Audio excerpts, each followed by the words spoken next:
Hola, ¿qué tal? Soy Rodolfo Garza de Amistad de Monterrey. Les enviamos un saludo cordial desde esta ciudad, aquí en México, en la parte norte, a toda la República y a todas partes del mundo que nos están viendo. Y es para mí un privilegio poder compartirles una breve palabra de lo que está pasando en estos tiempos.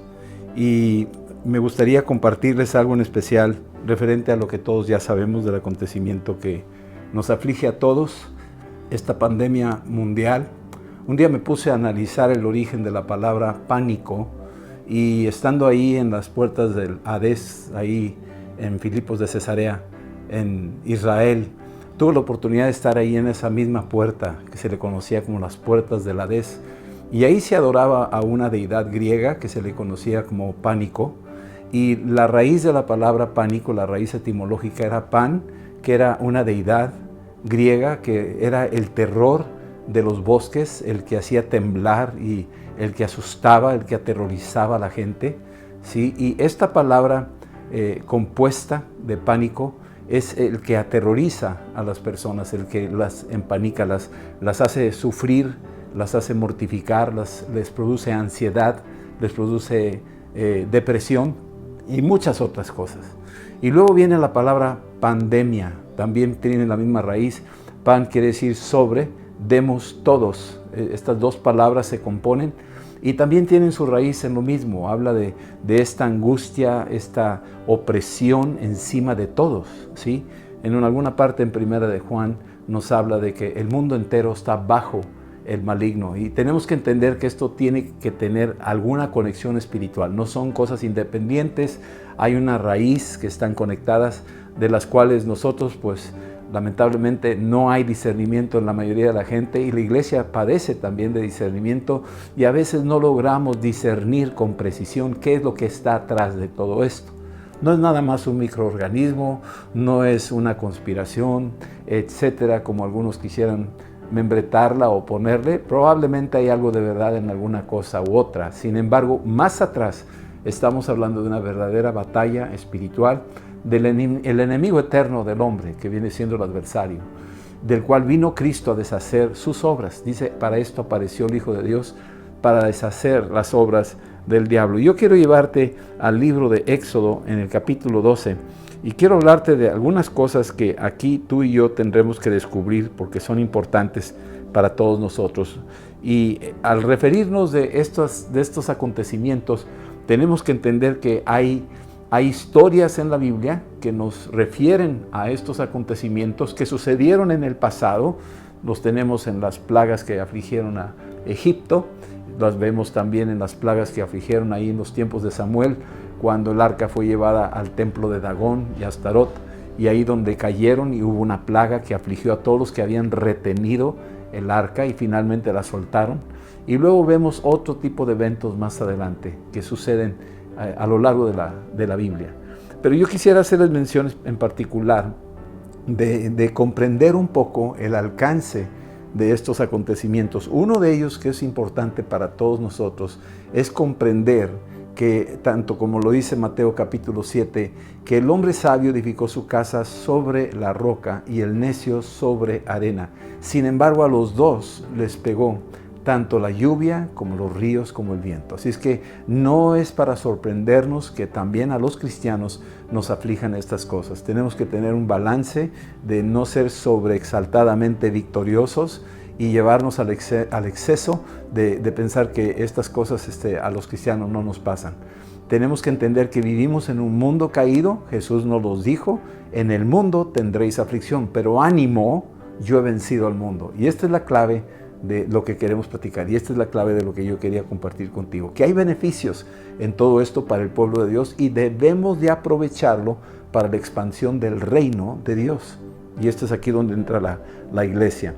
A nosotros se nos han confiado tantas cosas. Se nos confió la Biblia, la revelación de la palabra. Se nos confió la revelación de Jesucristo, su nombre. Nos hemos lavado con su sangre.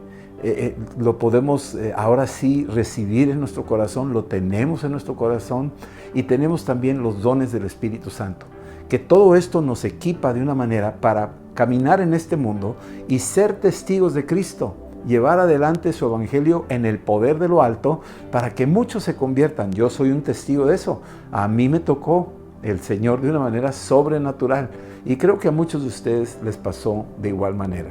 Ahora, cuando hablamos de las lluvias, pues que cayeron sobre la casa sobre la roca y la casa sobre la arena, las lluvias representan bendición.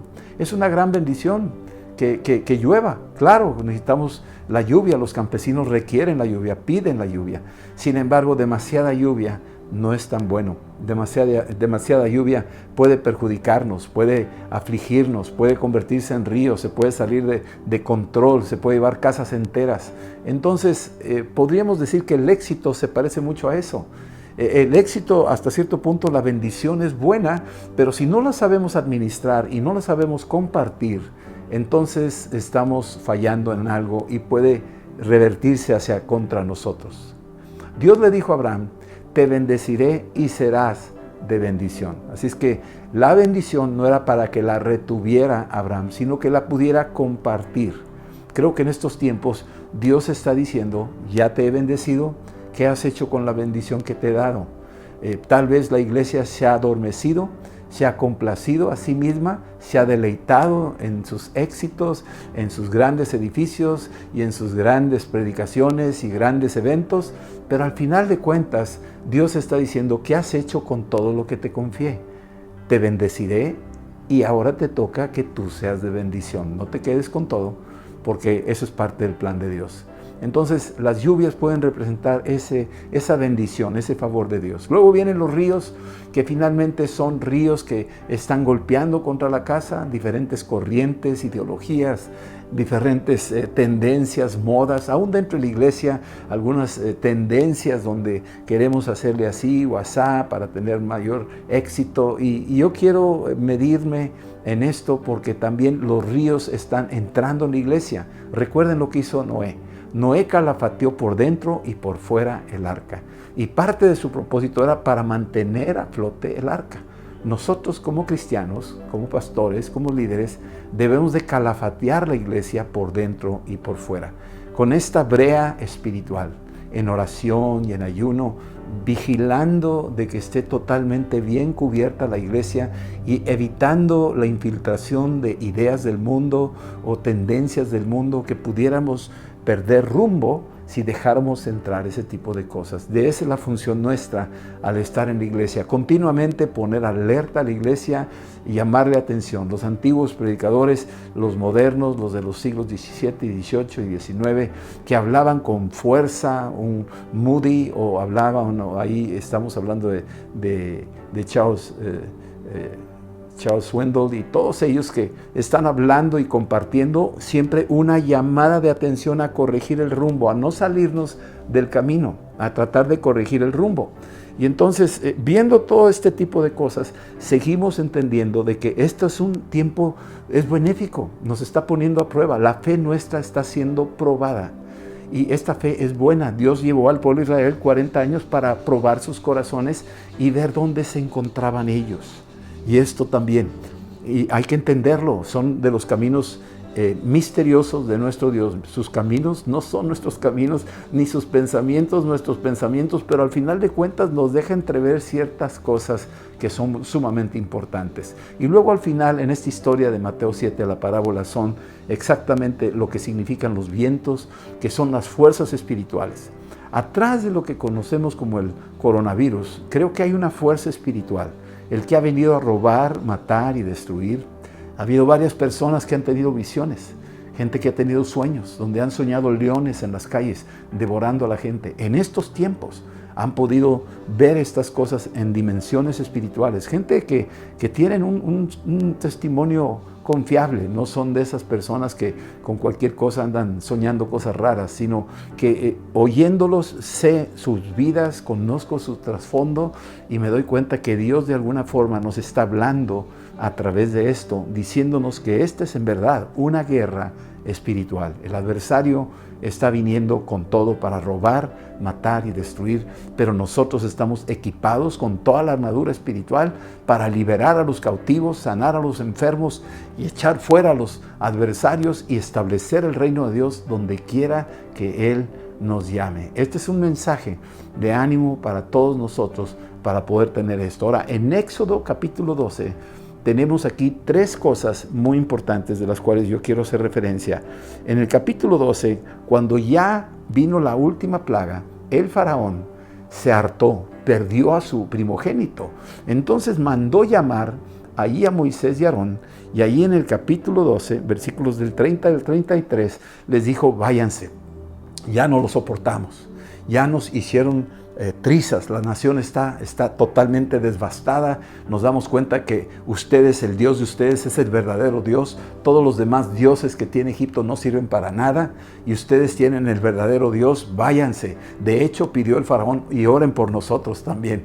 O sea, llegó hasta ese punto, a pedir oración a Aarón y a Moisés para que pudieran interceder por ellos. Sin embargo, a la hora de decirles esto, la primera gran cosa de toda esta pandemia, de toda esta tragedia que afligió, en este caso el mundo conocido, probablemente afligió otras naciones, pero creo que exclusivamente a Egipto, Dios estaba tratando con esa nación. Ahí estamos viendo que gracias a eso hubo una gran, número uno, liberación.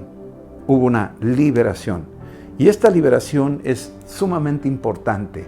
El pueblo de Israel, después de 430 años de haber estado viviendo, primero llegaron muy bien, pero al paso del tiempo muere el faraón, aparece otro faraón que no conoció a José y empezaron a complicarse las cosas. Los hijos de Israel se habían multiplicado, eran más fuertes y eran más, y entonces el faraón empezó a establecer una estrategia, y una de ellas fue mandar matar a los primogénitos. Algo parecido a lo que hoy en día se está haciendo.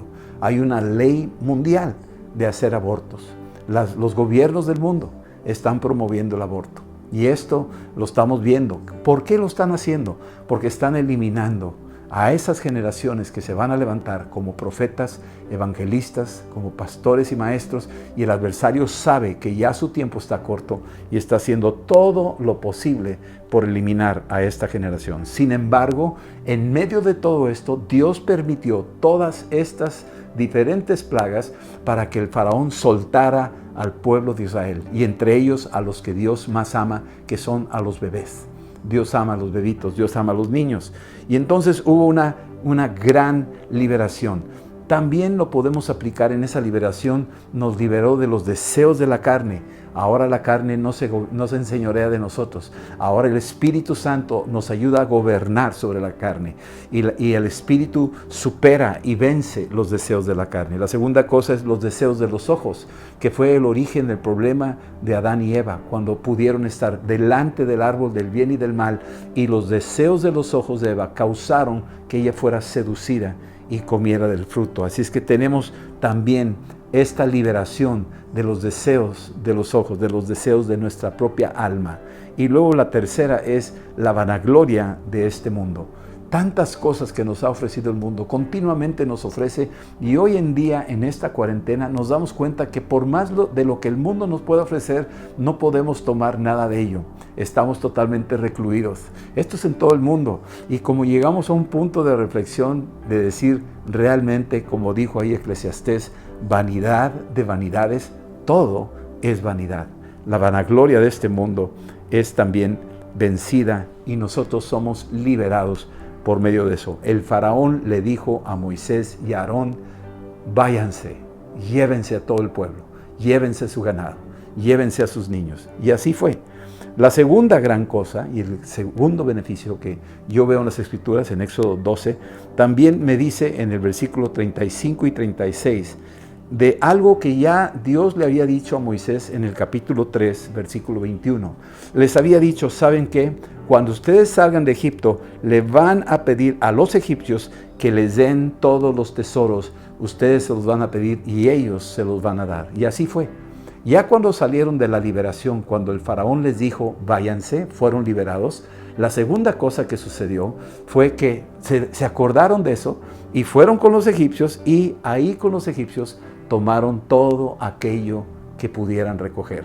Les pidieron sus joyas, sus aretes, sus espejos, y todo se lo dieron y le decían, váyanse, tomen esto y por favor muévanse de aquí. Y esto me habla a mí de la gracia de Dios en cuanto a su provisión en estos tiempos de pandemia. Aquí estamos recibiendo nosotros un pan de cada día. Recuerden Elías, el cuervo que le traía, o los cuervos que le traían carne y pan. Me pregunto de dónde los traerían, de qué panadería o de qué carnicería se traían esa comida y se la ponían en la mesa al profeta Elías. No le faltaba absolutamente nada. Y cuando Jesús está ahí en Juan 6, le pregunta a Felipe, ¿cómo le vamos a hacer para darle de comer a tantos? Y la pregunta que le está haciendo ahí mismo, en ese mismo versículo, le está diciendo, porque él sabía, lo estaba probando, porque él sabía lo que iba a hacer. Jesús ya tenía todo un plan de provisión.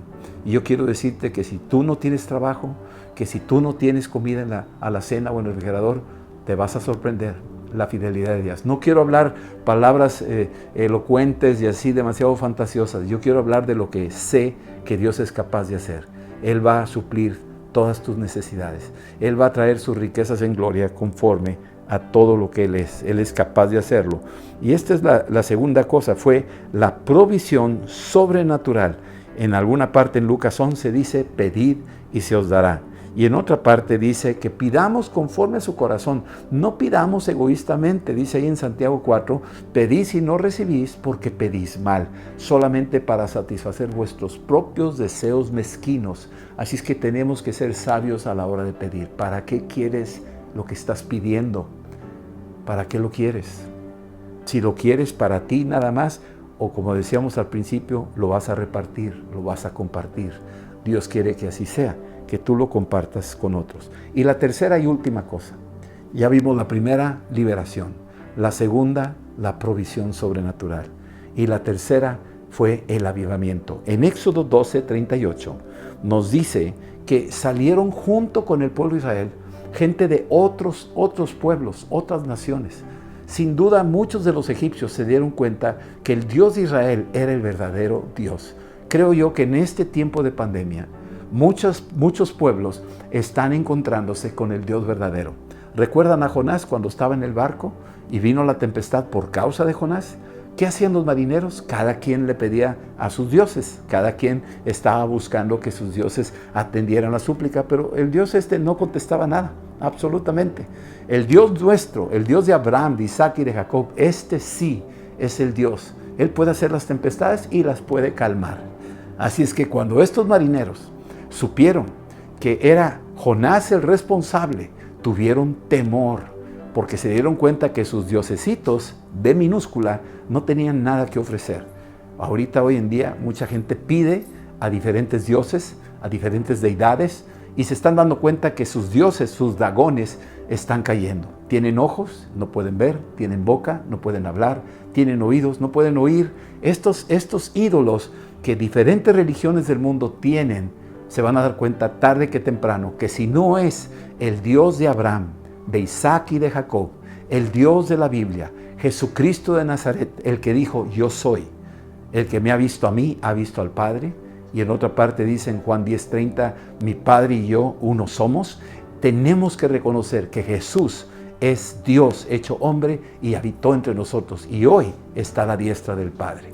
Esta realidad, esta verdad, es lo que nosotros tenemos que entender, que es el regalo que Dios nos da en este tiempo. ¿Cuál es el resultado?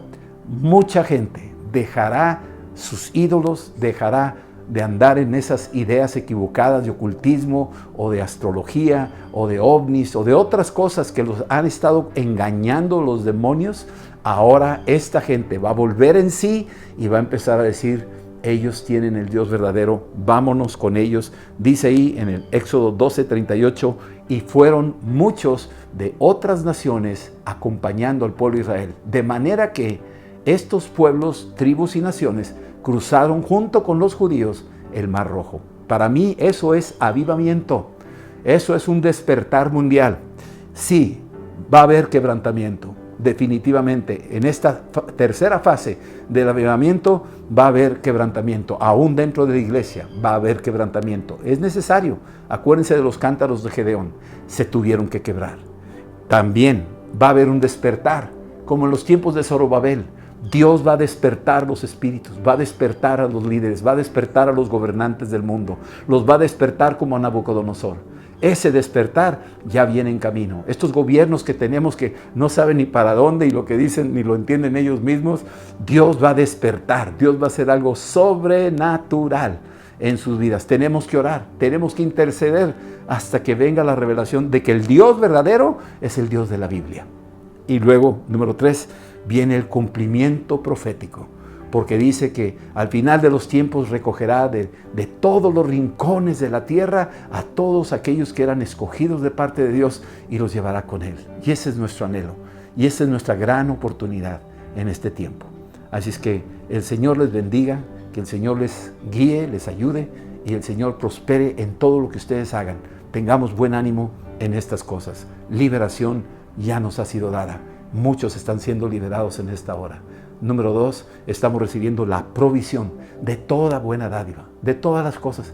Nada nos hará falta. Busquemos primero el reino de Dios y su justicia y todo lo demás vendrá por añadidura. Y número 3, un gran avivamiento. Ya está sucediendo. Ya están despertando los botones de la semilla de la palabra sembrada. Aquellos están empezando a voltear y decir, el pueblo de Dios, esas iglesias que han confesado a Cristo son los que tienen la verdad. Corramos a ellos porque ellos nos pueden ayudar. Somos nosotros los responsables. Viene y estamos en medio de un despertar, de un gran avivamiento. El Señor les bendiga en Cristo Jesús. Amén.